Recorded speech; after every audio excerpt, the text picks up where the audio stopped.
oddly, other than like when I first started and was a little nervous about back-offs, it's the only time in my professional gambling career that I was legitimately nervous and sincerely scared for my life in a way.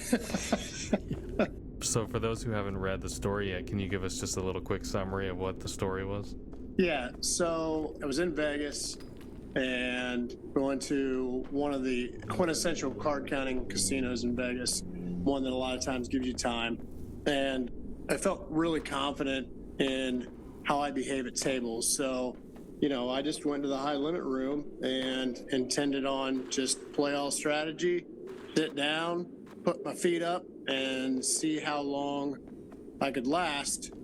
And when I got in there, I just had noticed a guy at the table, and he was surrounded by 3 big dudes. One of them was a little more fat than muscular. 2 of them were very muscular, but they're all big. And then this very small woman with him. And I looked to the right, and I wanted to play double deck at the time. The 6-deck table didn't even have a dealer at it, and the other double deck table was reserved. So I'm like, all right, well, I'm going to join this guy's game because I noticed that he's the only one playing. So I walk up, and I noticed that nothing was happening at the table. Like, there was no action. They were just sitting there. And I'm like, okay, this is weird. So I said, hey, man, are you playing and can I join? And he didn't really even look at me. He kind of just tilted his head sideways and said, I'm betting a lot of money. I prefer to play by myself.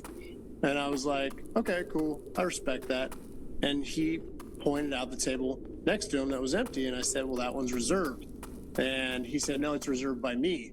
And he nods to the dealer and said, he's cool. And I was like, all right, heads up. This guy's obviously playing a lot. And then right when I started walking away, they came in for a chip fill. And I saw chips that I had never seen before. I didn't recognize the colors. And I'm like, what the heck? And when they start taking them out and doing all the procedures to count how much is being exchanged to the table from the cage, I noticed that they're $25,000 chips. Oh, God. Do you remember what color those were?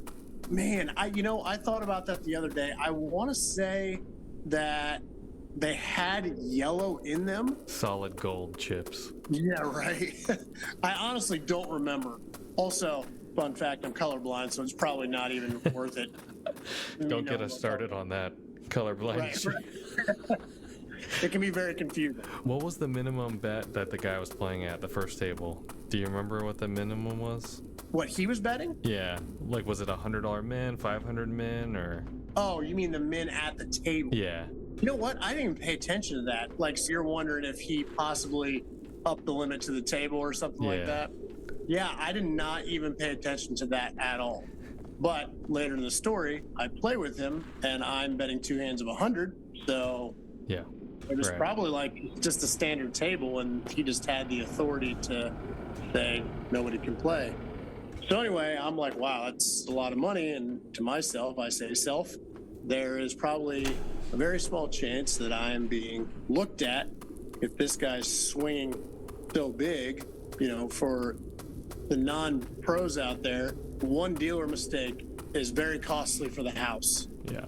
So I'm guessing that the 2-3 people in surveillance have all eyes on that table, unless one of them has to peel their eyes away.